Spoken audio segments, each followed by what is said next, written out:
Yeah. All right. Okay. Okay, so that's you like that. Technicalities. Okay, yeah? here we go. So this is the wonders of Facebook. Right. And this is without the trying to close us down. Okay, so if everybody can see us, give us thumbs up and smiley faces and all that sort of thing. Mufassal's already introduced himself, but Mufassal, just if I can give a very rough bit of background, Mufassal is now an ex-Muslim. Yeah.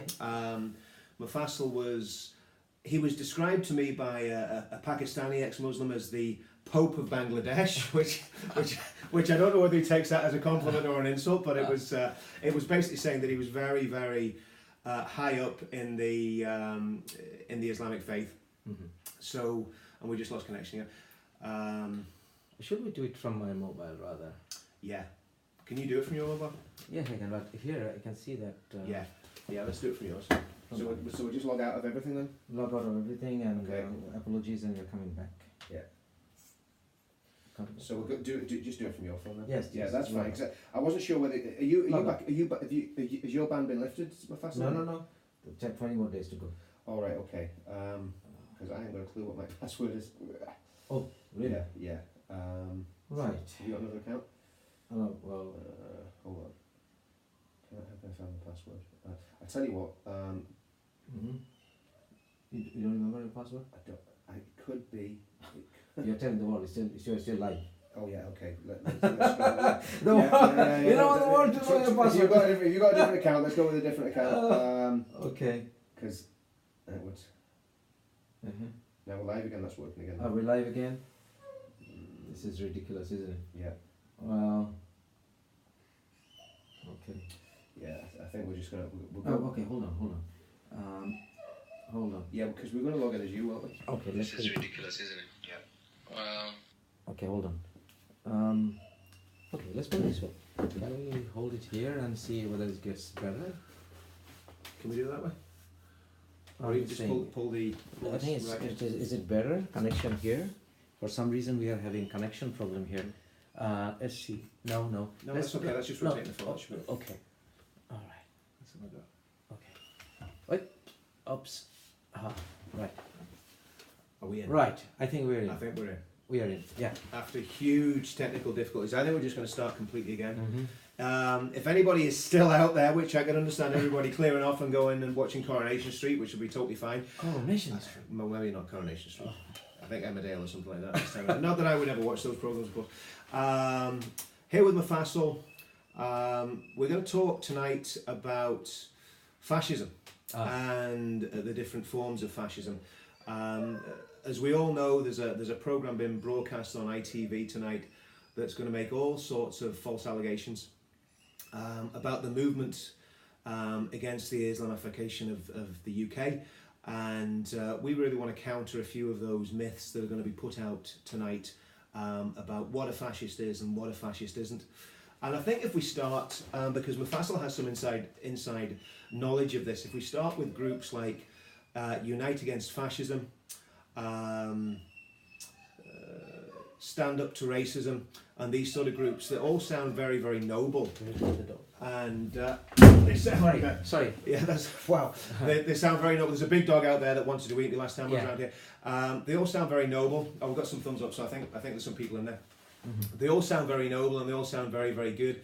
But when you dig into them, especially now, we're finding more and more that there are actually Islamists involved at the highest level of these groups, particularly Unite Against Fashion. Do you know anything about Azid Ali, the vice chair of Unite Against Fascism? Or Well, would you be familiar with him? I think rather we should go for the ideology itself. Because I can tell you that the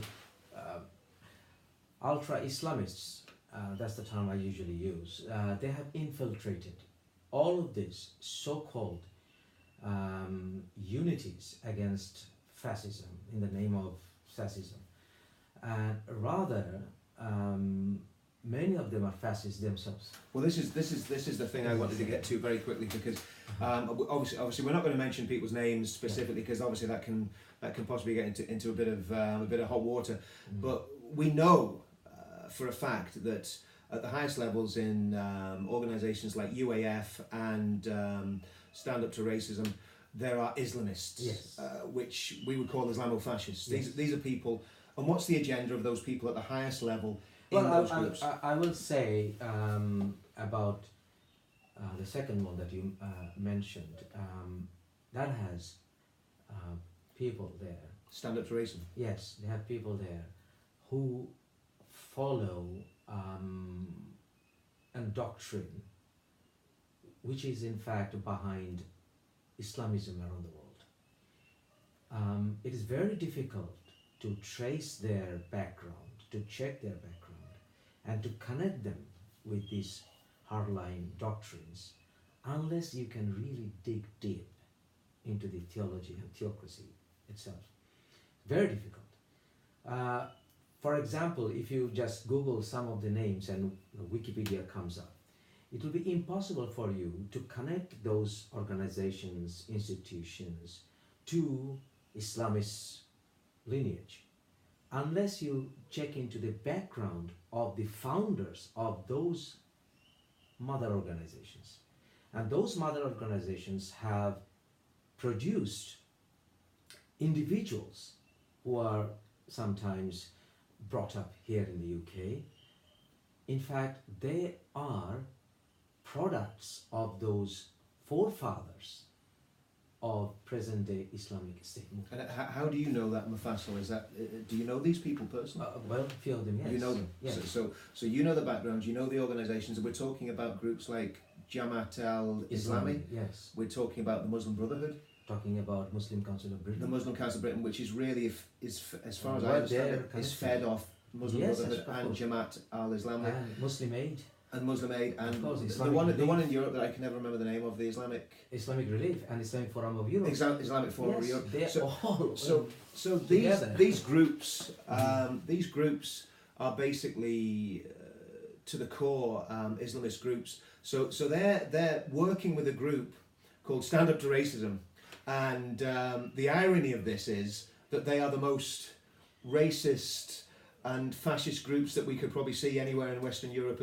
Islam itself, if they form those groups to fend off fascism, if they're truly the purpose, you're all for it, because Yeah, of I course. think I agree 100%. there's no way you and I No. can be racist and No. fascist and And sit sitting together. here No, I mean, and be friends. I mean, it it's wouldn't be- absolutely it's, impossible. yeah, 'cause- So those groups, if they were really, deep down, were against fascism, will be all for it. But if, on one hand, they're saying they're against fascism, but on the other hand, they're defending Islam. When I say defending Islam, there are people who believe in the doctrine of Islam. The doctrine of Islam is in fact a fascist cult itself. It's a racist cult. It's not only a fascist cult, it's a racist cult.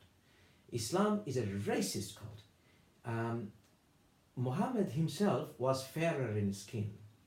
So he has used this enticement for fairer skin in Quran and in his words, and we can see the traces of that throughout Islamic theology.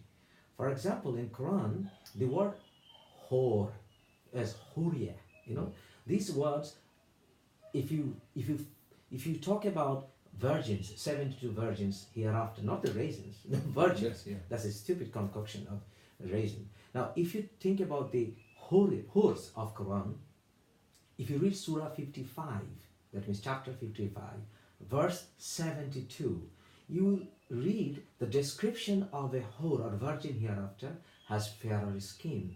So that is the enticement they're given. So even if you read the history of Muhammad's own life, he was enticing people to Byzantine women who are of fairer skin. And so this enticement for fairer skin, and taken initially as the enemy who represents vastly white people, and although Muslims claim it's not a racist religion, but Islam is a racist religion. And then that enticement has rather triggered this desire to take over. And there it comes the fascist attitude. Sure. So when we're thinking about these specific groups, so we're thinking about the Islamic Forum of Europe. What is the ultimate aim of the Islamic Forum of Europe in its formation, in the founding statements? What does that group want to achieve in Europe? There are people who have reached the accolade of Islamic respect in Europe and definitely in UK, who have horrendous past. They had allegations of genocide against them. Was this the Bangladeshi Yes, genocide? yes. So when did this happen? Because a lot of people in in 1971. watching this won't be familiar. Right. In 1971, Bangladesh broke away from Pakistan because we used to be East Pakistan, used to be East and West Pakistan. And we broke away from Pakistan in 1971 Liberation War, where 3 million of Bangladeshis were killed. Hundreds and thousands of Bangladeshi women were raped in the name of Islam.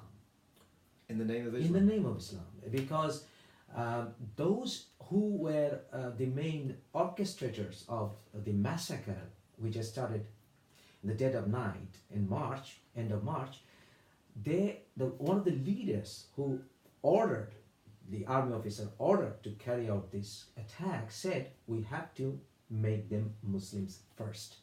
So these were non-Muslims that were being attacked? Muslims were attacked. Oh, Muslims were attacked. Muslims were attacked by Muslims. By fanatical Muslims? By regular Muslims. I cannot say they're fanatical Muslims. Yeah. Because all the soldiers, 80,000 to 90,000 soldiers who were stationed in East Pakistan, if you're telling me all of them were fanatical Muslims, then we have a problem with Islam itself. When, as I said, 3 million of Bangladeshis were killed simply because we wanted a secular state. And we stood up for our rights, and we befriended India. We had the same understanding of a secular state. And for that, if that ended up being our women getting raped, couldn't be harm. That's actually interesting, because basically from what I'm gathering from that, because I don't know anything about this history, but from just reading between the lines there, this was secularism fighting against Islam. Absolutely. Who won? We won. The secularists. Yes. So Bangladesh is a secular Bangladesh state. is a secular state. And you were fighting. Although it has gone down a lot. So you guys were fighting against Jamaat al-Islami. We were fighting against Pakistan, and Pakistan were using their poodles in Bangladesh, who were ultra-Islamists, led by Jamaat al-Islam. Right, and that led to 3 million deaths in Pakistan. Absolutely. Out of a population of. Now it is a big country, 180 million people. At that time, it was 70 million. 70 million, so a very similar population to the United Kingdom. Yes, and it was a brutal war. I mean, it's one of the worst genocide in human history. And this was really as a result of Islam. Islam or Islamism, yes. or Islamic fascism being Absolutely, used as because a we had nothing in common with Pakistan. We're more common with India, and we are more common with the Indian Bengali side. You have a West Bengal of India. We're more common. So again, just for the sake of time, so we go from there, and obviously when the civil war was won by the secularists, yes. Jamaat al-Islami, I would imagine, had to flee. Yes. And they came to as refugees to the west. Yes. And the leaders of Jamaat al-Islami, what happened to them? Well, many of the leaders became leaders of Muslims in UK. Right. And they founded organizations which included Muslim Council of Britain, and they will tell you they are not connected with them. But if you dig deep into the history, the connection, the founding fathers of those organizations, you will see they are all connected with Jamaat al-Islami and Maududi philosophy.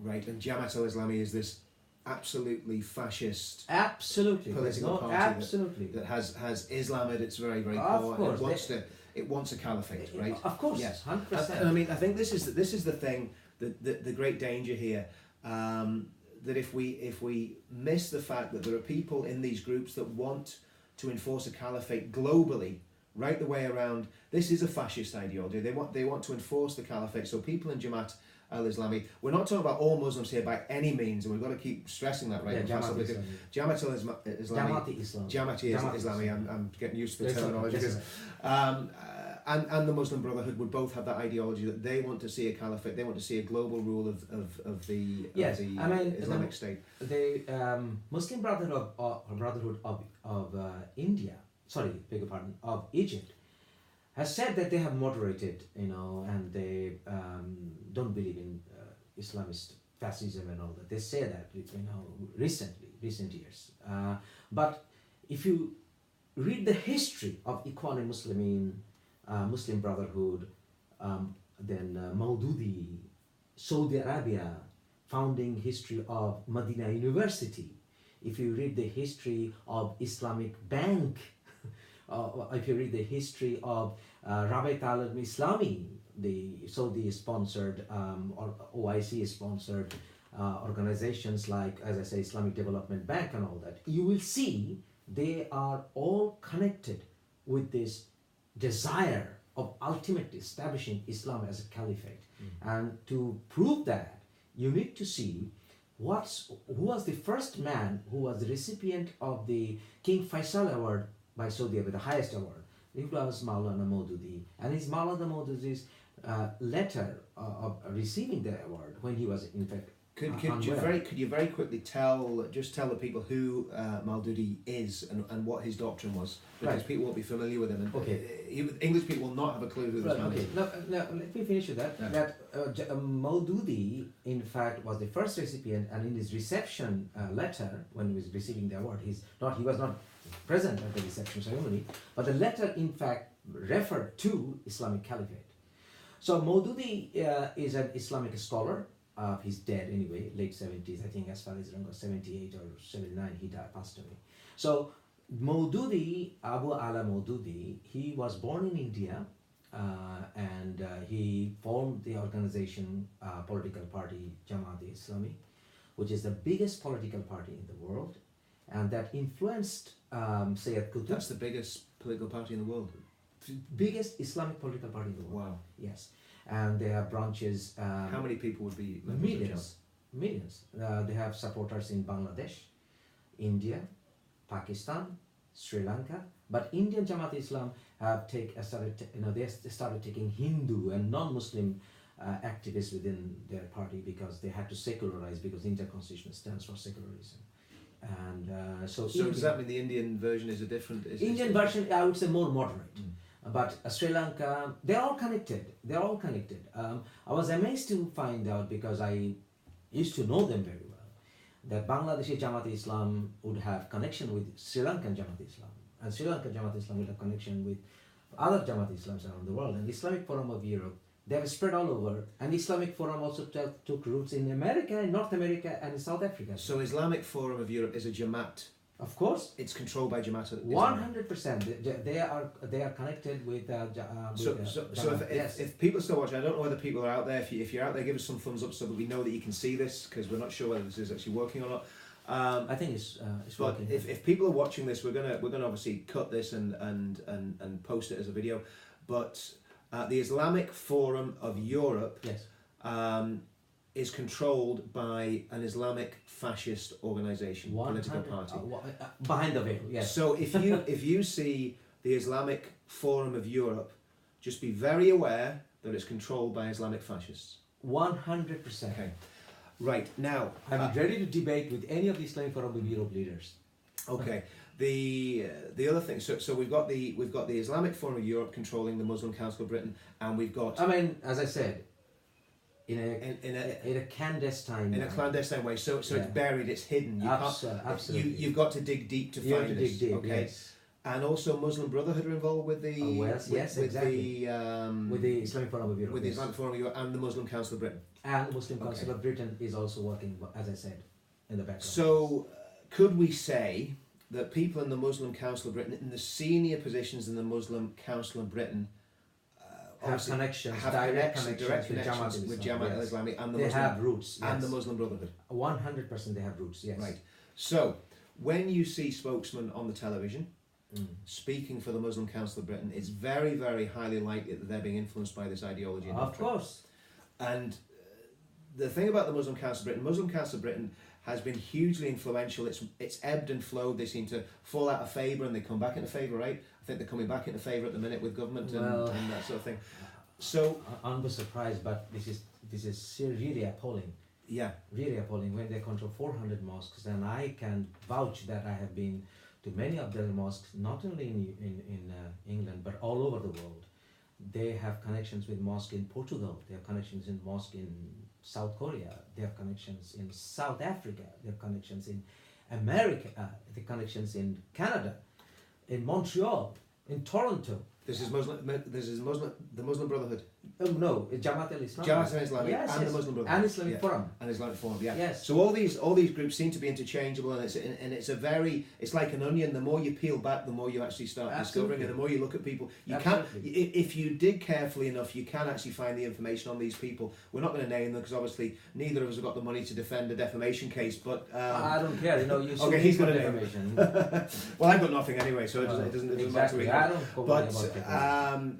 But the reality is that the Muslim Council of Britain is controlled by these two organisations, and the Muslim Council of Britain until very recently was the go-to voice for Islamic opinion from the media, from the government. They will always condemn. They will come up and Yeah. condemn. But what Yeah. they will not do, they will not tell us how they are categorically condemning. They will say, okay, we condemn terrorism.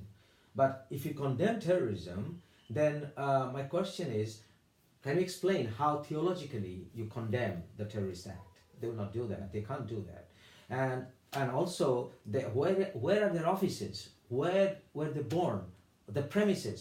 If they're just simply renting somewhere in East London or say East London Mosque, should we go dig deep into the history of it? What do you When think? East London Mosque, when they had really some bad people coming there and giving lecture from that mosque in the name of giving opinion.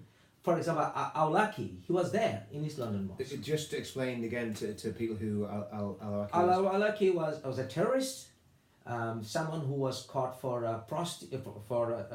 with a prostitute in America, an American Islamist of Yemeni origin. and what happened to him? And he was killed by In a drone strike. drone Yeah. attack. So this guy was actually an Al Qaeda operative, and was He was in East London Mosque. Yeah, and he was involved in Al Qaeda in the Yes. in the Arabian Peninsula. And the head imam of the East London Mosque, infamous East London Mosque, I will name him because I challenged him. I made videos challenging him.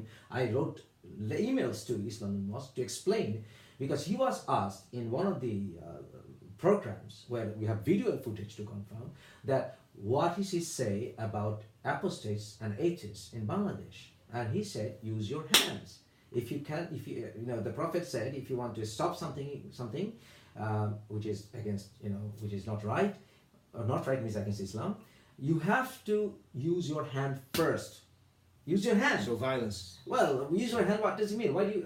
We people use our mouth Yeah, first. yeah. But then said the second stage of obedience is use your mouth, Yeah. and the last, if you cannot, hate it from the heart. But Yeah. we are the other way around. So it's violence, mouth, and then Yes, hate. but Yeah, we yeah, are the other yeah, way around. yeah. So if the Imam is saying that, Mr. Qayyum is saying that, what do we have? Intolerance. Intolerance.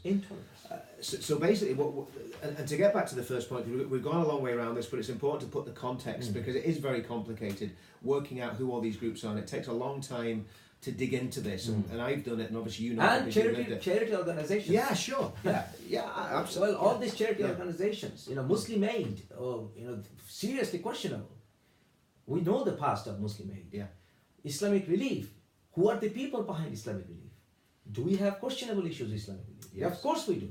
Of course we do. And when we see various community television channels holding programs, collecting money for these charity organizations, we have to dig deep.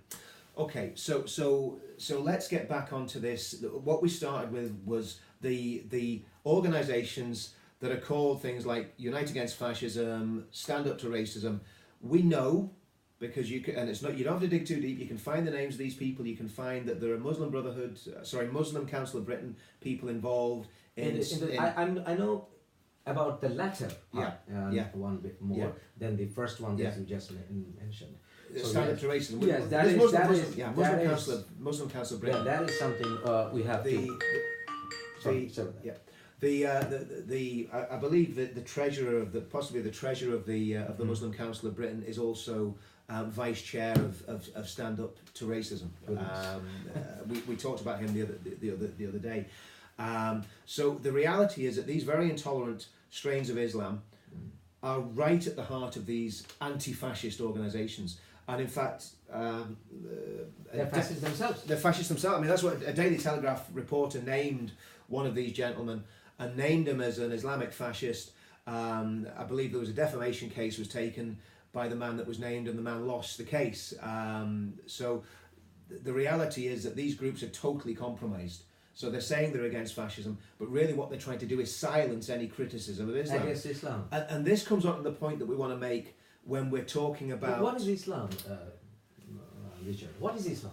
Well, it's the man of the book, isn't it? I mean, Islam is an Arabic fascist movement.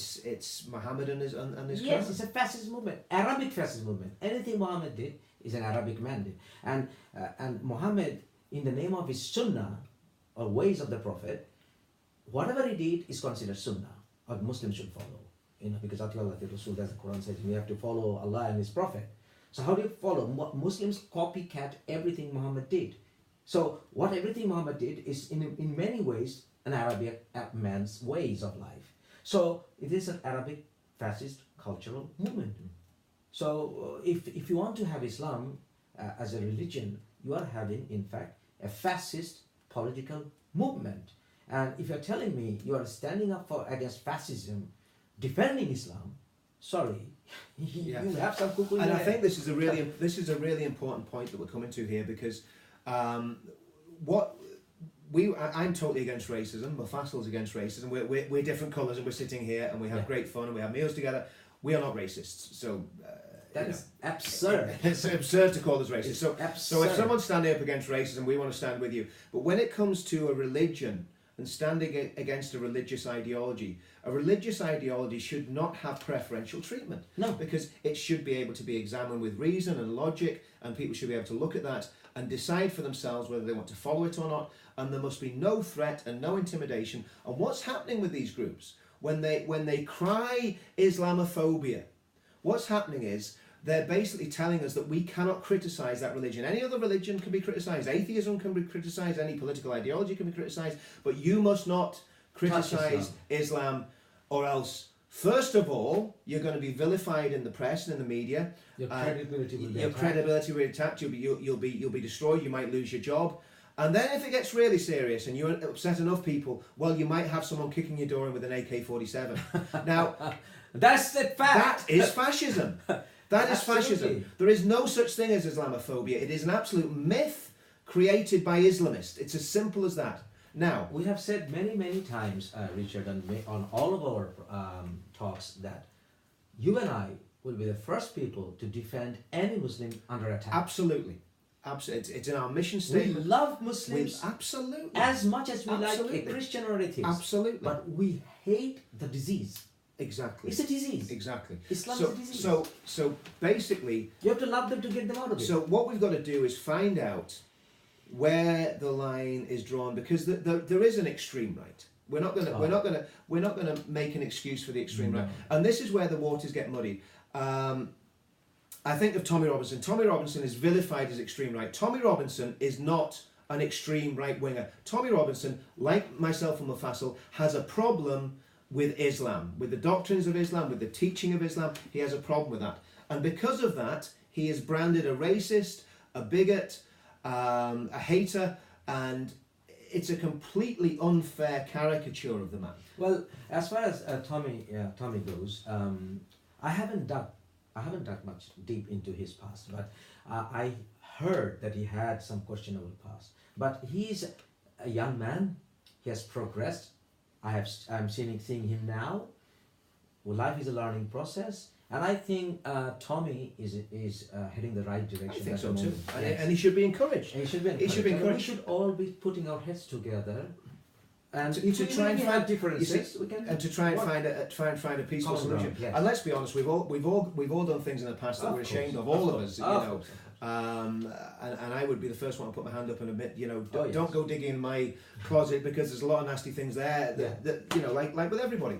But I think when you look at what he says now, he is criticising the ideology and the religion, and his life Nothing wrong with it. his life's in danger because of that. He's vilified in the media. He's made a pariah, and this is the problem. This is the boil that we've got to lance. Now, whether you love Islam or you hate Islam is not the issue. The issue, you should be able to have those opinions freely, and the state should protect you. If you have an opinion, I can tell you that I personally am ready to have debate with any Muslim scholar in 7 languages. You want to debate with me in Arabic? Go for it. Hindi, Urdu, Bengali, English, I'm here. So if you want to do those debates, come in and prove me that I'm wrong. And also, if you can prove from the authentic Islamic sources, and it's better than if you do it in English because we are in England, so everybody can understand, it's lingua franca, and prove it to me that I got it wrong when I said Islam is the funniest religion, and so funny that we are not allowed to laugh. And Islam is a fascist religion, prove me wrong. Islam doesn't allow any kind of freedom of speech, freedom of thought, freedom of conscience. It doesn't even allow freedom of being together. So this religion, it's a cult. So that's all we want. If you are a Muslim scholar, and if you can sit down with me and say, Mufasil, brother, I can go and enjoy some music with you. And you know what? I don't mind even if my wife is not covering up her hair and she is wearing jeans. I have no problem with that. I'm all for the European culture. I'll say, okay, let's prove me how you can do it. So basically, what we're saying tonight is that you must have the right to critique a religion. You must have the right to say that something is wrong and to call it out. Allowed, Richard. But you see, in the West, it is allowed, and this is where there's a clash of culture. And sadly, our state has failed us because our state has taken the side of the Islamists. Our state has taken the side of the people saying, no, you can't criticize. You can't criticize this religion. I think our viewers need to understand the theocracy, how it got worse. They need to understand it. Well, if you read the history of the early Islam, especially Islamic Golden Age, when it began, in fact, just before the Abbasid, the Umayyad Caliphate, Muawiyah was a caliph, and Muawiyah in fact ordered all the collection of books from into Damascus, and then formed the House of Wisdom, and then after that the Abbasid caliphates like Al-Mamun, he revitalized that House of Wisdom in Baghdad, and he took the help of Christians, Nestorian Christian, like Ibn Abi Hunayn, and then also from Sabian scholar like Al-Qurra, and they all put their heads together and translated Greek and manuscripts and all into the Arabic language. But this Mu'tazila movement was killed by Islamic theocracy, by the Puritan movement, and the Puritan movement under the theological leadership of Al-Ghazali. He in fact thwarted. When did that happen? Al-Ghazali around about the beginning of 10th, 11th century, the beginning of that. But before that, he wrote books like The Incoherence of the Philosophers, and also Science of Religion, and all kinds of stuff that he mastered, and he proved that in his book that Ihal-ad-Din and the scriptures, the Deen itself should be pure, and he said that mathematics is the work of the devil, and also I could kind of agree with him on that one. He considered works of Avicenna, one of the greatest Islamic scientists of all time, and works of other Islamic great scholars of the Golden Age, who were in fact not friends with Islam, but they were great minds. Their works to be devilish, heretic. Even Avicenna, who is considered one of the greatest scientists, medicine doctors of all time, even he was considered heretic. So this kind of movement was killed by Al-Ghazali. So the Golden Age was wiped out, and this is when you headed towards what we've got now, the Wahhabi. But what some scholars, for example, Averroes, even Ibn Rushd, he tried to in fact revive this rational understanding. And there were other free thinkers of the medieval times, like Al-Razi. They tried to take it forward, and especially Averroes, but his works were all bogged down. But I suppose that the problem that They were burned. The works were burned. And the problem that you've got, the reason that happens is because when you get back to the source text, the Hadith, the Sirah, the Quran, the guys that are clamping down on free speech can use those as a weapon to silence free thought and free speech. Yeah, Riyadh al-Salihin, the works of Islamic scholars like Imam Ghazali and others, like I said, Yaruddin and all. Those Ghazali works were alone enough to kill this movement. A single man killed it. And then afterwards there were chain of works like Fi Sabilillah by Misri.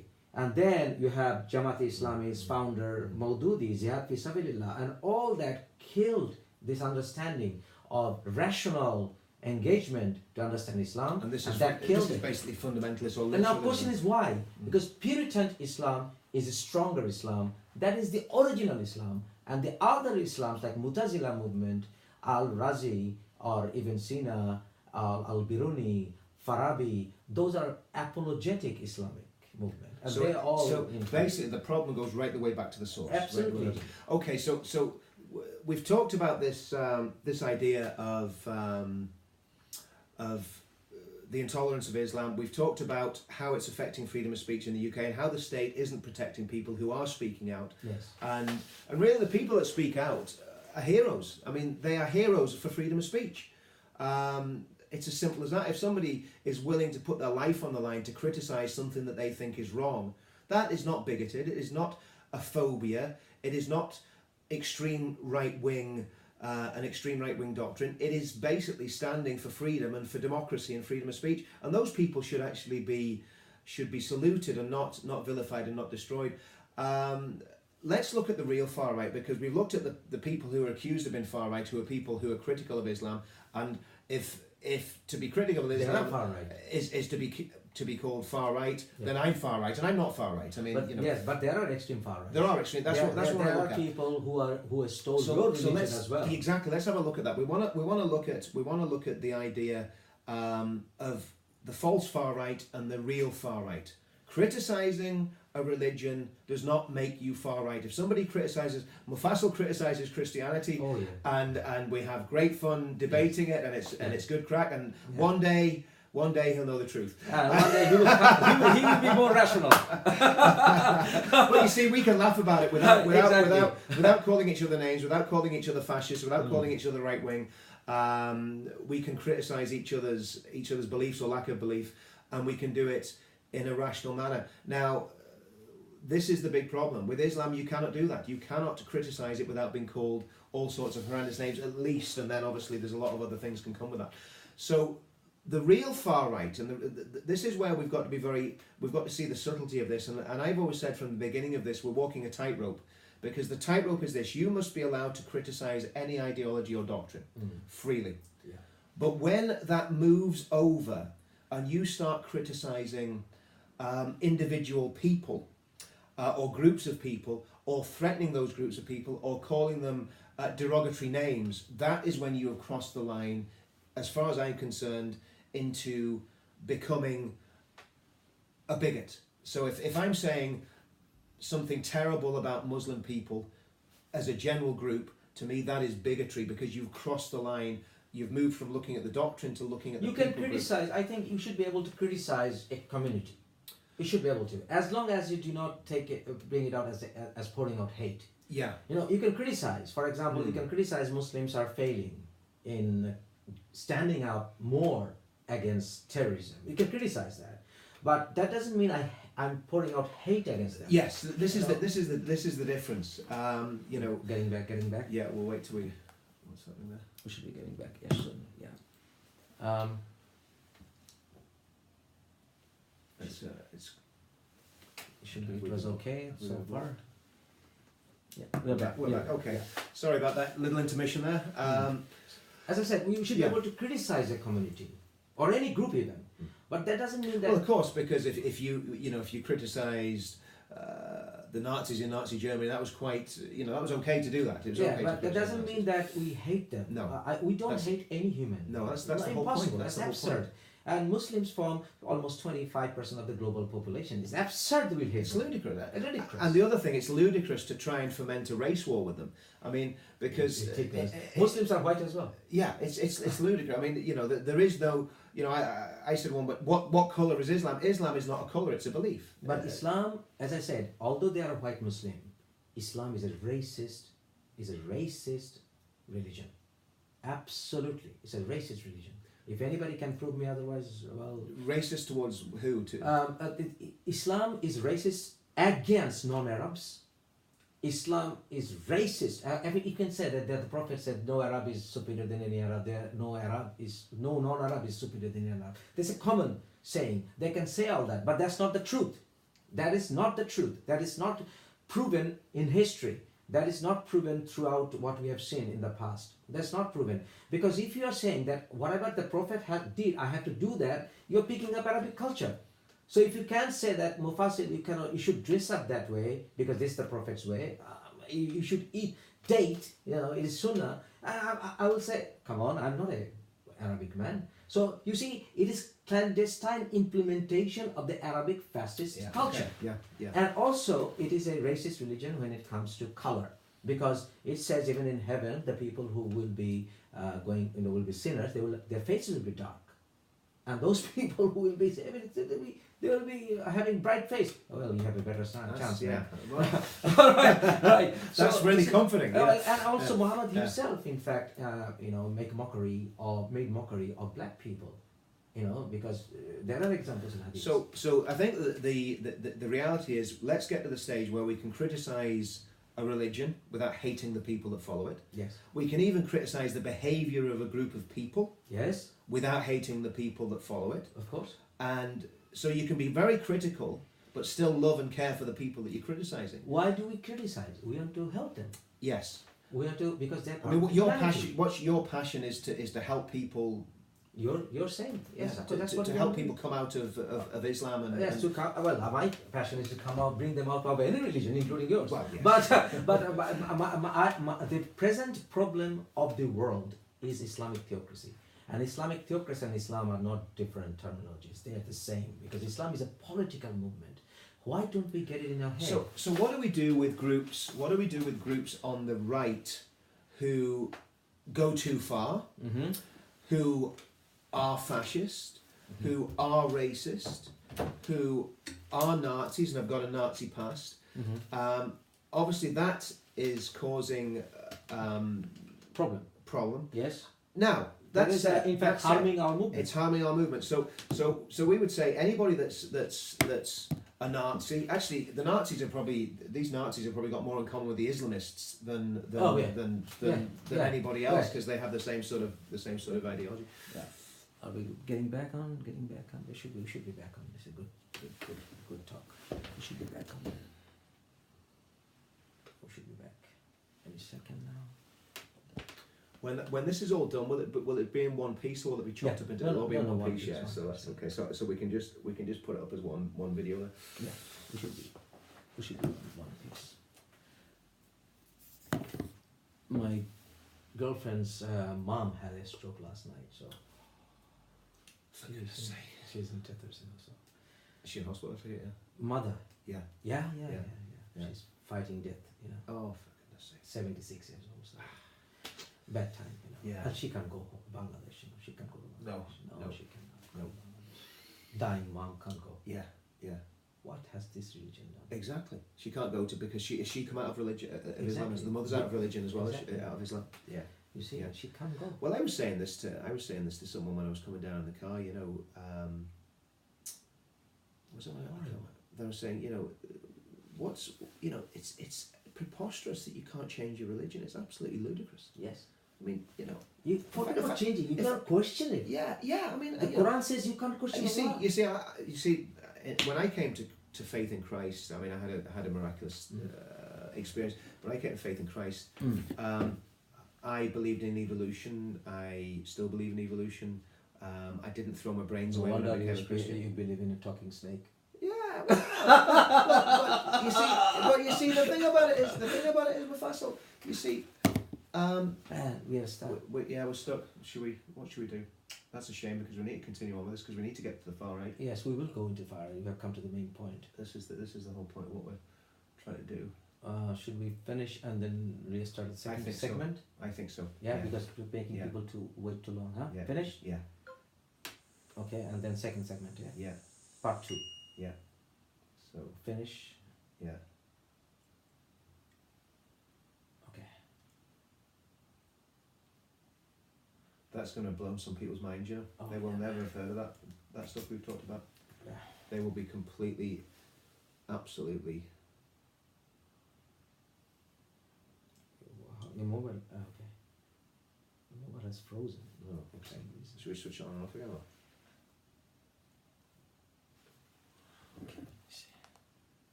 Just 45 minutes. So what? Did you just press finish? You think more fast? Yeah. Mm-hmm.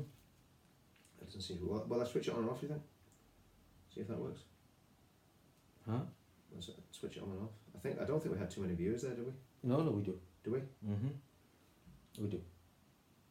Okay, go for the second segment. Well, I'm just switching this on and off. You're switching it off? Yeah. It's totally. So can you do it from yours now? It's a shame that I cannot go live. No. It's a shame. Did your people get that as well? Did they? Did they see? Well, because when you share, Yeah. you get only 1%. You know? Gotcha. Should we just go But to what? Should we just do a feed just to my page then? Go to what? Just do a feed to my page. Just do. No, it's okay. It's okay. I mean, now you just go to your page and then share later on. Yeah. Yeah. That's what I was thinking. This is okay.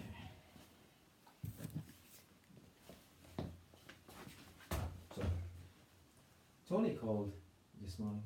Did she? Yeah. She just left a message there as well. Tony called. She's coming up. So. Yeah.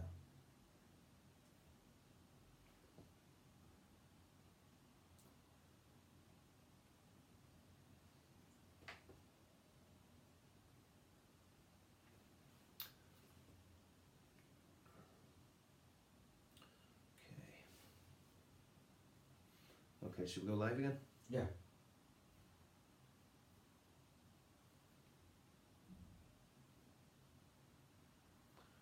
Okay. So. Start live video. I'll just do this public. Mufassal, I'll not. Public, yeah. Yeah. So, what's the password? Yeah, it's Mufassal, isn't it?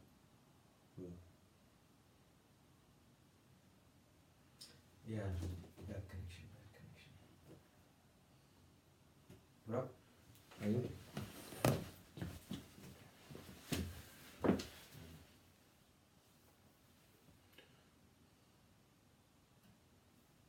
Real far right. Part 2.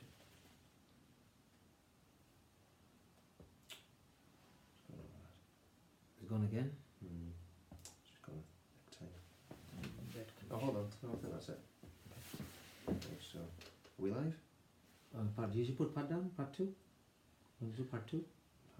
Oh, we didn't even call that first one. You see, It's okay, doesn't matter. You can put Okay, part 2, yeah. Yeah. Then you can add part Yeah. 1 later on. Part 2. Okay. Yeah, that's it. Done. And then Go live. that's Yeah. it. I just get that. Yeah, that's it. Going live now. Okay, do you want to pull that up?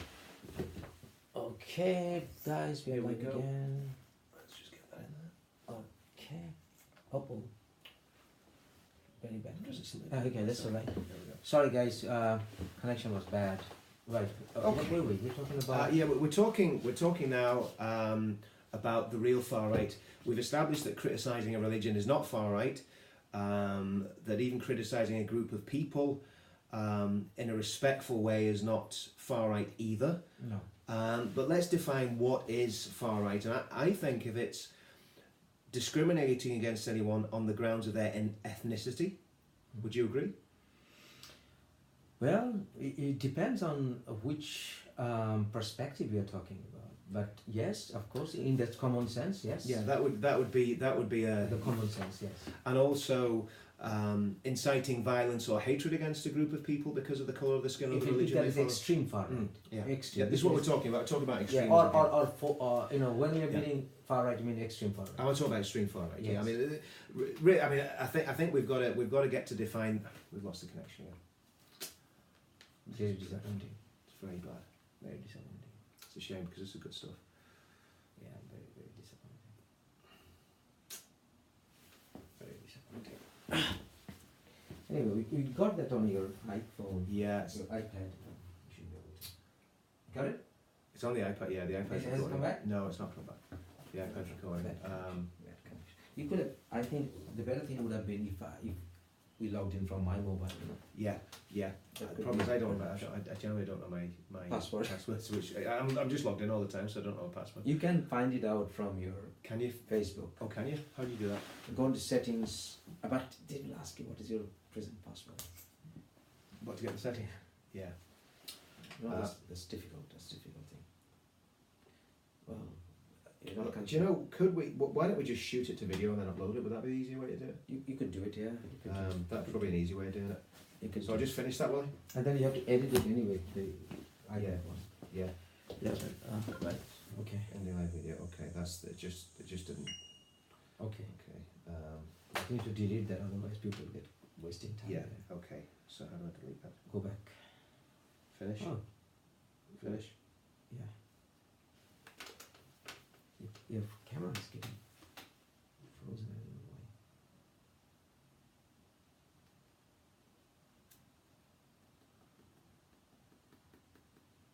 Too many.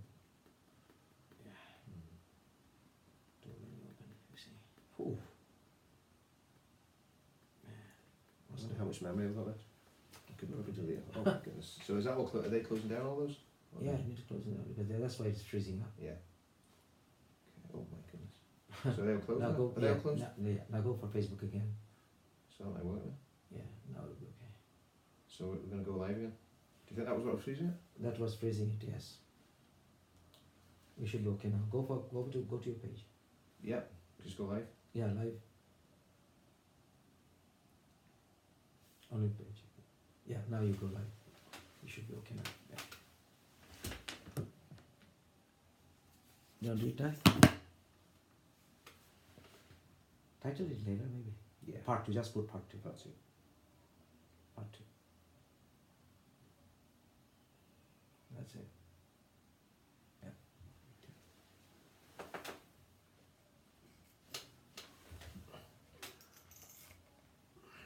Now go live. Yeah. Uh-huh. Okay, we're back again. Yes. Hopefully this is going to be more successful. If anybody's still there, We're talking about extreme far. we're talking about the extreme far right. And we want to define that. We know there's a documentary going. This is why we're doing this live tonight. We know there's a documentary going out attacking some friends of ours in different groups, and really trying to associate these people with the extreme far right. And it's something that we think is completely unfair and wrong. We know some of these people involved in these other groups, and they are not extremists. I think particularly of Anne-Marie Waters. Anne-Marie Waters is not extreme. Anne-Marie Waters is not an extremist. No. She has a knowledge of She Islam tells the truth. that's led her to the position that she has, and she's very passionate about defending the country. So we've got to define things that are unacceptable. Yeah. In this movement. Yes. And I think what is unacceptable are anything that incites violence or would lead people to act in a violent or aggressive way. I think that's unacceptable. 100%, and also is unacceptable behavior if you think you can enforce anything by force. Yes. You can implement anything by force, or you want to create a civic unrest. If you want to, if you rather want to get rid of one fascism by using another fascism, Yes, that's wrong. that is extreme I far agree. right. And also, I will condemn if anybody uses Christianity Yes, for political purposes. let's look at that. I mean, that's something I find particular as a Christian. I find this particularly offensive and blasphemous. In fact, if someone's trying to use Christianity, I'm a Christian, but I do not use my Christianity and I very rarely speak about it in this movement. Church and state must be separated. I do keep it separate because Absolutely. I believe Christianity has a great influence on the discourse in Of any course, country, yes. or else I wouldn't be a Christian. But we've got to separate that between using Christianity to attack Islam in a physical way, you know, running. I'll give you an example if I may interrupt, sorry. You know, everybody knows I'm an agnostic man. Everybody knows it. I even criticize Christianity. We had a little talk the other night, you know. But Richard, there are many things that Jesus said. I take it as a moral principle. I don't have to be a Christian to believe in that. You know, when he said, love thy enemy and pray for those who persecute you. I don't pray, but I love them. So, if you say that it's a Christian movement against Islam, then in fact, I can't. Good night, man. And This we'll is just such video. a We'll just beautiful thing, man. We'll just We video just it. We'll just lost it. We'll just video it. We'll just video it. Yeah, do this. You don't know. Oh, you don't know. Hold on. You don't know the password, right? Oh man, this is so bad. Yeah, so So- plug in on your. so I don't- frustrating. I could guess it. What about Clifford? Isn't he coming anytime? No, Clifford's not coming. Well, he's not coming tonight. He's coming next week. He'll do this next week. But I wanted to do this tonight because Oh, okay. Hold on. You're back.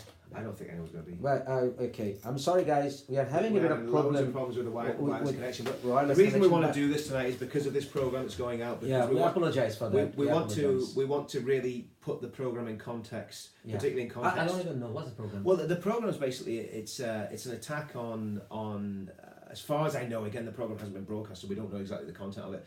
But it seems to be an attack by an undercover journalist on some of the new political and street movements that are protesting. It's on television? It's on television tonight at 10:40 Ah. on ITV that are protesting against radical Islam and Islamization. And what it seems to, again, I haven't seen the program, so I'm only going by what seems to be in the contents of it. It seems to be associating our movement with the far right, and that's the problem that we've had. And we've had the same thing. We've had the FLA have been called far right. They're not far right. If anyone knows John from the FLA, there is no way on this earth you could call John Meehan far right. It's just ridiculous. What's wrong with being far right? Well, when we're talking about being far right, what we're talking just about, asking, what's wrong with being what far we're right? talking about is really Extreme far right? extreme. Okay, well, that's we're different. talking about racism and fascism on the right. Okay, we're not talking about Islamofascism now. We're talking about basically people who would idolize Adolf Hitler. Is it good to be far left? No, of course not. Of course not. Is of it course good to not. be extreme far It's- right? no, it's not. I mean, Is there something well, like let's be extreme honest, far right? we're against extremism that leads to violence and hatred and civil unrest. That's what we're against. There are groups, and we don't have to name them, but there are groups who are using, as we were saying before we got interrupted, there are people who are using Christianity for the sake of defending against Islam, and they're doing it in such a way that rather triggers fears in my bones, because I don't want to be a religion versus cult or cult versus religion thing. We want humanity to reign, and if you believe in Christian ethos and Christian morals, you don't have to call yourself Christian groups, do you? No, and I mean, I think the danger is if someone's running into a mosque and trying to throw Bibles at people, or walking through areas with a cross in a way that is done deliberately to provoke a reaction. Now, if you're doing that for a religious reason that you can Without using the intellect. yeah, that you can justify from scripture, and that's why you're doing it. Well, that's one thing, but I personally don't think that is the motivation when people are doing those sort of things, and I think it's dangerous. And I think what could happen is it could create a situation where an Islamist may say, well, look what they're doing. The Christians are obviously against us. Let's go and attack them and attack a church, and vice versa. People may start attacking mosques, and that's what we are totally against, right? We do not want to see this descend into a civil war situation. This is something that I am passionate about. It's one of the reasons I'm involved in this, is because it's so dangerous when people do start justifying violence and justifying tit for tat attacks and this sort of thing. it defeats what we're trying to do. Because what we're trying to Then do, we are trying to say that force is justifiable that's in exactly. response of evil. And not even that. But it's almost trying to say that force is justifiable outside of the ordained powers, the army and the police. I mean, obviously, the army and the police. Taking the the army and laws the in your police- hand. Yeah, that's what I'm saying. Taking the law into your own hands, and that's what we've got to absolutely stand against and avoid. Because course. if we end up in that situation, the country We'll will be do the same absolutely thing ruined. that Islam said. Exactly, exactly, and it Do the mustn't same happen. thing. And the other thing is, if people are ever planning on attacking Muslims, they've got to remember they may well be attacking Mufassal by mistake. Who's one of the biggest attributes that we have? The ex-Muslims are the biggest friends that we have. Yeah. And there are also hijabi women, even in burqa. They are wearing the hijab and burqa out of fear. Absolutely. Because they don't have the freedom not to I give would up say the burqa. You my- remember that. You have to remember that. If you look at a hijabi woman, even if you're against Islam, before you pour out hate towards her, you must accept there are ex-Muslims or even atheist Muslim women who are bound, obliged, and forced to wear this burqa and hijab. Be careful about that. I've said it before, but I know Muslims who are still in the Muslim community apparently, but they're ex-Muslims. Yes. They hate Islam Yes. more than anybody else. They're does, going to mosque. because they're going to mosque. They're dressing like a Muslim. They look like a Muslim. Yes. They Trust me, it happened. yeah. I know. And I they're can doing vouch it. for They're that. doing it because it's safer for them. I know an imam in. Don't say the town. No. Well, I'm not going to say the don't say the town, town. but In a England. big city. In England. In a big city, who is one of the most famous imams, is an ex-Muslim, and I have recorded interview with him. And you see, these are he's this just is waiting for the right you see, time. this is the solution to it. The solution is not driving all the Muslims out of the UK. That's not the solution. The solution is with reason and logic and courage, criticising this ideology that is literally enslaving people. Yeah. Imagine this. Take this. There are thousands of Christians, millions working in Muslim countries. There are 56 Muslim majority countries. There are, as far as I remember, 50,000 British personnel working in Saudi Arabia alone. There are thousands of New Zealanders, Australian telecom engineers working in Bangladesh. I was a lawyer, I know. So I even did many of their work permits there. There are thousands are in India, where 20% almost are Muslims. So you'll be endangering their lives. If you pour out hate or attack or do anything against Muslims here, you will have serious retaliation in those countries where there is no law. Here, you will not get away attacking Muslims because you'll have police, you'll have people who will be going against you. But in Muslim countries, well, there's no law. Those Christians or atheists are already under attack. That's right. They will be victim of mass massacre, and you will have blood in your hands. And the other thing that will happen is if there are attacks on Muslims, then people like Mufassal will have to flee. And where's he going to flee to? Because he can't flee to the other side, because obviously they're going to kill him. And if there's a genocide going on against Muslims, he's going to. So genuine ex-Muslims are in real danger, and these guys are the great hope of our age. I mean, these guys are the real heroes. We because know Islam most they best. know, and they're courageous, because an ex-Muslim that stood up and said I'm an ex-Muslim, and I know several, they have so much guts because they're standing and they're doing something that is absolutely courageous, and I salute them because they've got more guts than I've got, and they're standing for truth, and they're standing and saying this is Can wrong. I ask something to the viewers and to you? Imagine Islam is not followed by 1.6, 1.8 billion people in the world. Islam is not followed by 22, 23% of the world population. Islam is followed by, say, 100,000 people around the world. Will it be difficult for any government to ban it? No. Will any government on the face of the earth will hesitate banning it? No. Imagine there were like, say, 2,000 Muslims following Islam in UK. Would it have been any difficulty for UK government to ban it? No. No. Why is it difficult? Simply because The numbers. of its sheer size. Nothing else. So just because it's big, that doesn't give it the right to mislead us into believing that it is good. It's not good. It's evil. Islam is evil. And if you tell me how is it is evil, then you don't know Islam. If you're a new convert into Islam, and if you're considering converting to Islam, well, think twice. Yeah, I mean, it's laughable It's when lost track. when you see it is like Hotel California. Once you get in, you can't leave. From the point of view of what our response should be, because obviously we've got these movements now. We've hopefully described what is unacceptable in behaviour. So it's unacceptable to hate. It's unacceptable to be violent. It's unacceptable to incite violence.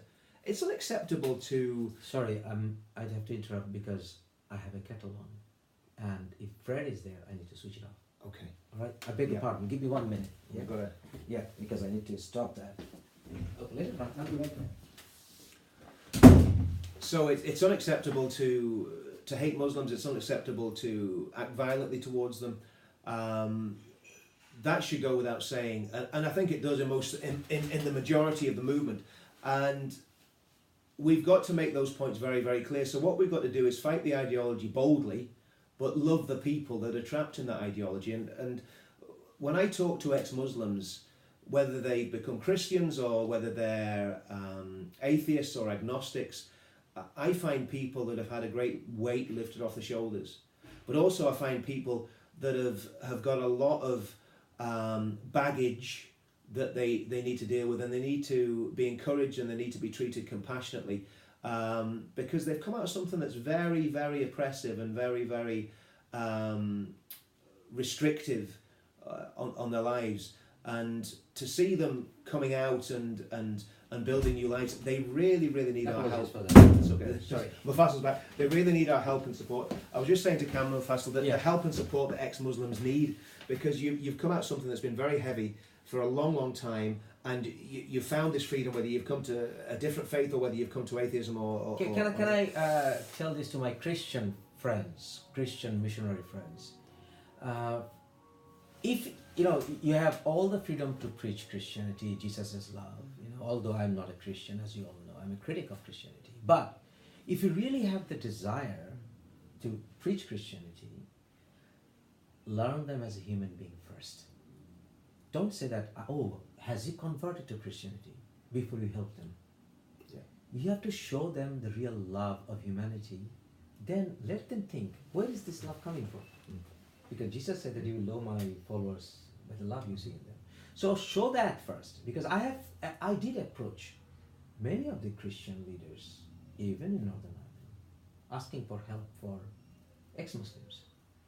I heard over and over again the first question, has he converted? That shouldn't be the approach. Love them first, like Richard is loving. Let them think, huh? Absolutely. Like I say, this is a very strange thing. I mean, most Christians don't get involved in this sort of movement. It's a very strange thing to be involved in. And we do need help. I mean, Muslims need help. And not just ex-Muslims, people involved in this movement need help. Oh yes! Oh because yes! once you stick your head above... do you think Richard is safe? No, absolutely not. Once you stick your head above the parapet... Sitting with Mufassil Richard, you are not safe. I know I'm not safe. I know that. I know that this puts my life at risk. But it's a calculation you make when you look at the threat to humanity, the threat to Western... And let's be honest, I mean, this is the thing about this. Western civilization is under threat here. 100%. It's under threat. And it's under... I'm just going to call it like it is. It's under threat from Islam and the far left.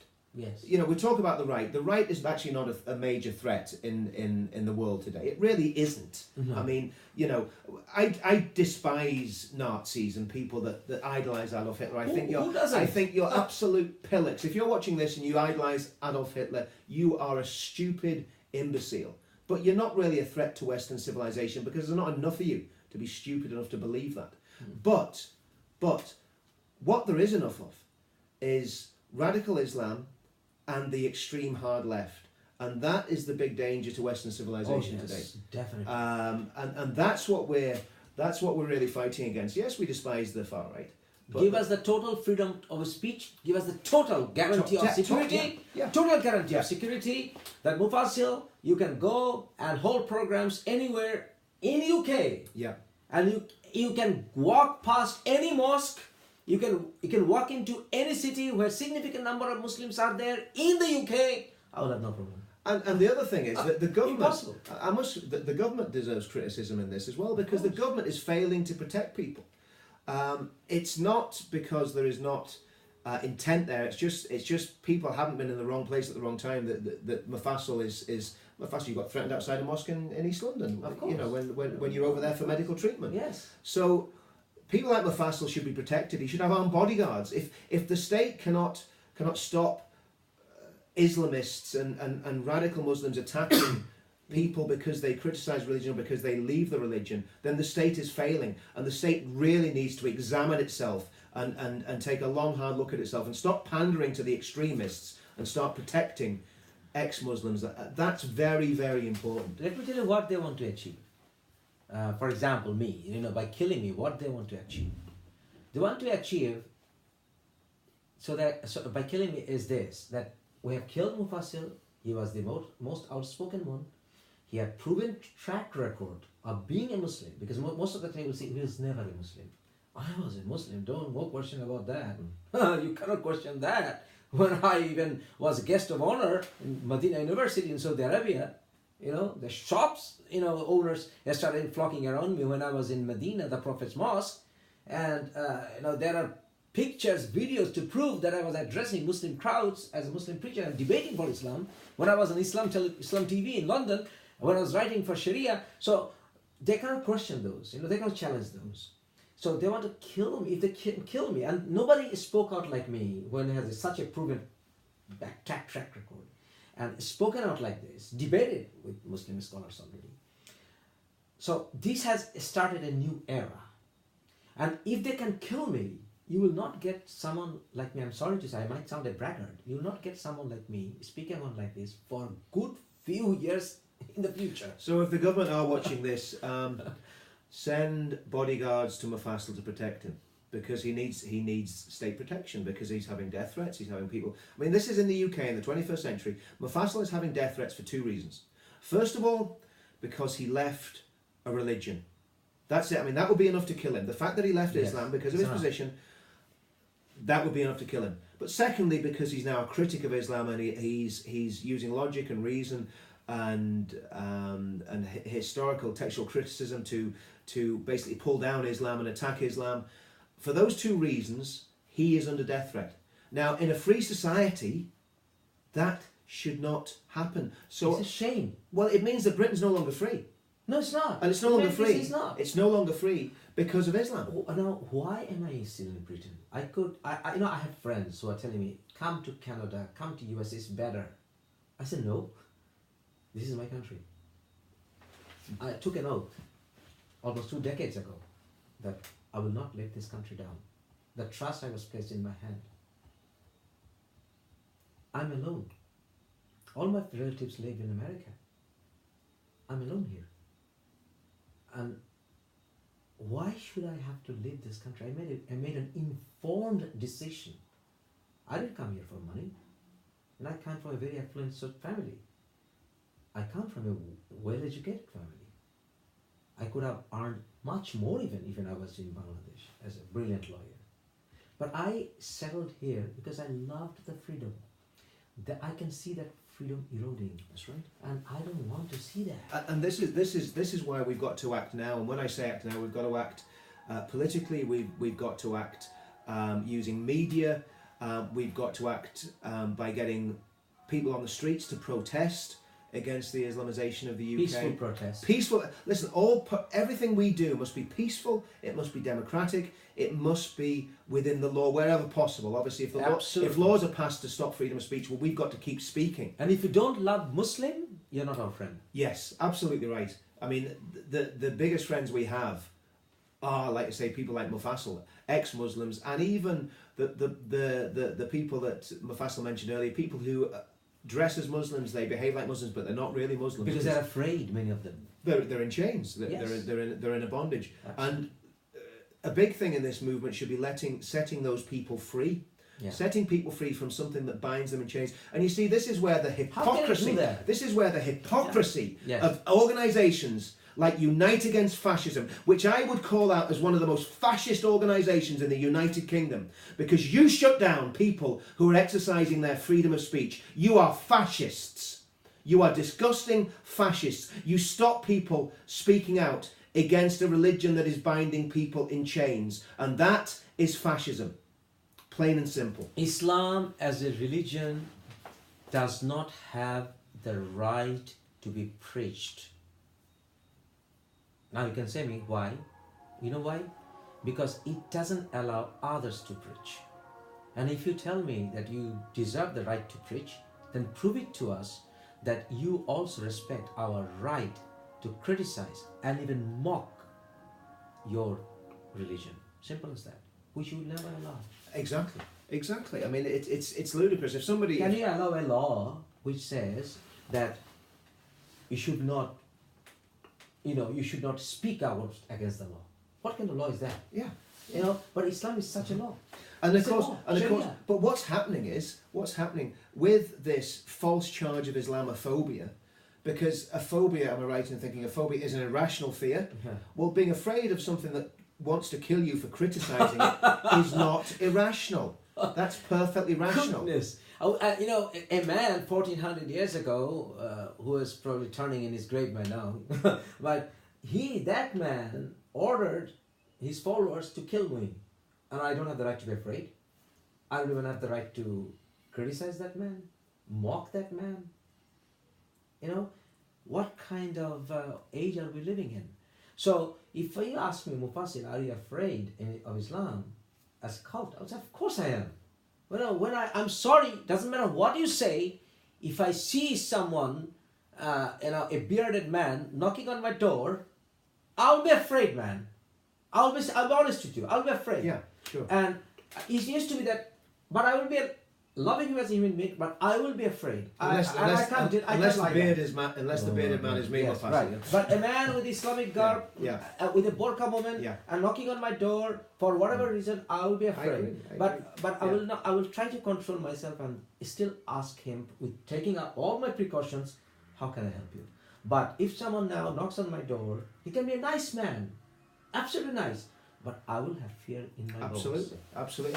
And That's I a rational. cannot That's a deny rational. that. That's a rational fear because of history and But that's because not of religion. And I'm sorry, because that's not a race. Yeah. It's not race. No. It's not a race. It's nothing to do with I'll race. be afraid Yeah. because that religion says I should be killed. Yeah. So So this is really. I mean, I know we've gone a long way around to talk about this. So we've covered quite a lot of ground there. We've covered. And if anyone's still out there, give us a thumbs up just so that we know that there's someone still because we didn't still share watching this. this, Because the second segment. we don't know didn't if share anyone's the even second seeing segment. this. It may well just be. Well, But we're going to share it in a minute. But we've covered the roots of Islamic fascism in Europe. Yeah. We've covered those groups in quite a lot of detail. Yeah. Hopefully people have seen that and they've understood it. We've covered groups like the Islamic Forum of Europe. We've covered groups like Muslim Council of Britain, Muslim Council of Britain, Jamaat al-Islami, Jamaat Islami, Jamaat al-Islami, Muslim Council of Britain, Muslim Muslim Brother- Aid. Muslim Aid. Yes. All these groups are Islamist groups. Yeah. They all have the aim of instituting the caliphate, and that's something people in the United Kingdom need to be aware of. That the Muslim Council of Britain has a plan for the United Kingdom, right? Absolutely. And that plan is not beneficial to Christians. It's not beneficial to Hindus, Sikhs, atheists, Buddhists, secularists. Or humanists. It's beneficial to Extremists only. Islam. Yeah. And the institution of the caliphate. That is the goal. That is the ultimate goal. That's the ultimate goal. Ulterior intention. And this is the important thing that people have got to realise again. And this doesn't have to be done by terrorism. No. If there was never another terrorist attack in the UK, I want to ask this question: if there's never another terrorist attack, Never another maniac jumps out of a car and starts hacking at people with a machete. Never another bomb attack or suicide attack on little girls. If none of those things ever happen again, is Islam still a threat? After what you've heard tonight, is Islam still a threat to the UK? And I put it to you that it is. That it is a real threat to the UK. Now that doesn't mean Muslims are a threat to the UK. It means the ideology and the working out of that ideology in our society is a threat. Okay. I think that we can conclude it for today. Richard? Yes, thank you very much. Thank you Thank you again. Okay, nice talking to you as usual. Thank you very much. Thank you. See you soon. Absolutely. That was okay, Fantastic. wasn't it? Absolutely. I'll get some solutions for you. Yeah, boy. Okay, we're back again. Yes, this is going to be more successful. If anybody's still there, we're talking about extreme far. We're talking about the extreme far right, and we want to define that. We know there's a documentary going. This is why we do this live show. We know there's a documentary going on attacking some friends of ours in different groups, and really trying to associate these people with the extreme far right is something that we think is completely unfair and wrong. We know some of these people involved in these other groups, and they're not extremists. Particularly Anne-Marie Waters. Anne-Marie Waters is not extremist. She has a knowledge of Islam that's led her to the position that she has, and she's very passionate about defending the country. So we've got to define things that are unacceptable. Yeah. In this movement. Yes. And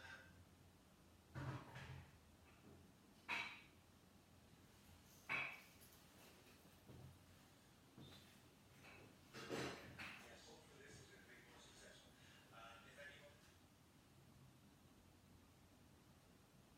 still there, we're talking about extreme far. We're talking about extreme far right, and we wanted to define that.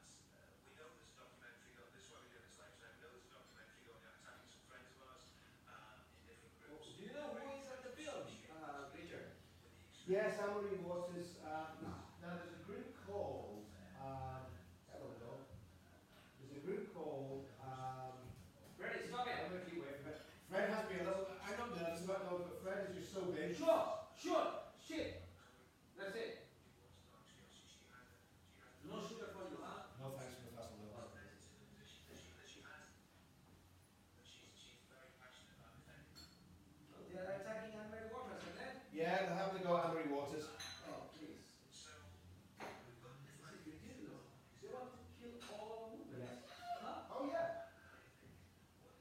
Oh, that's very fast.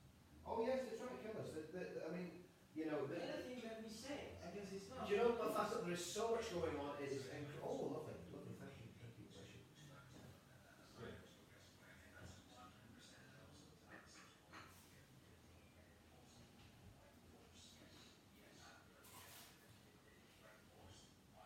Anything that we say, stop. Silence Lord. It's Russian. And it's the fascist. I call them the fascist left. It's absolutely disgusting. Did you make those yourself? Did you make those? Did you make those? Half. Oh. Half my boss, half. Yeah. That was it. Spicy. Yeah. That's good.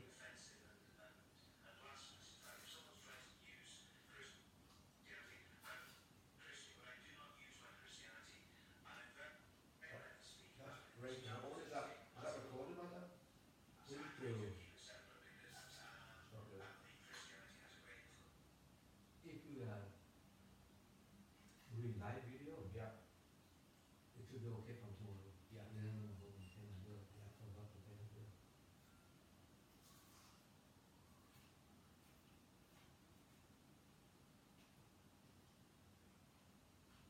Do you have Bigfoot's number? Yeah, I do, yeah. Try to invite him for tomorrow. Yeah. He's coming anyway. He said he's not coming.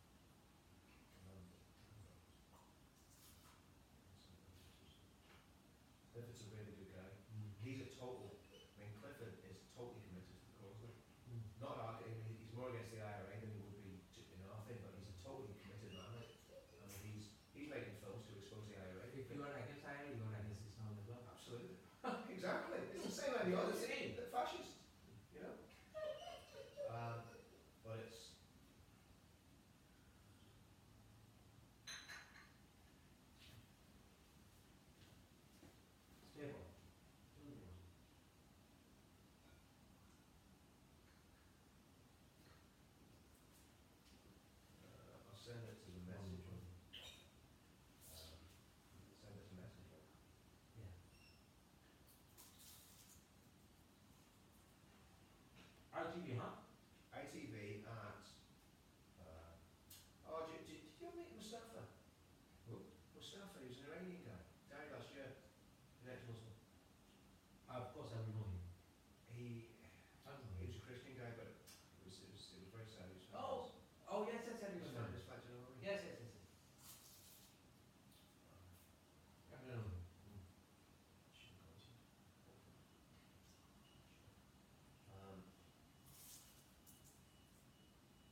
don't understand it. They just don't understand it.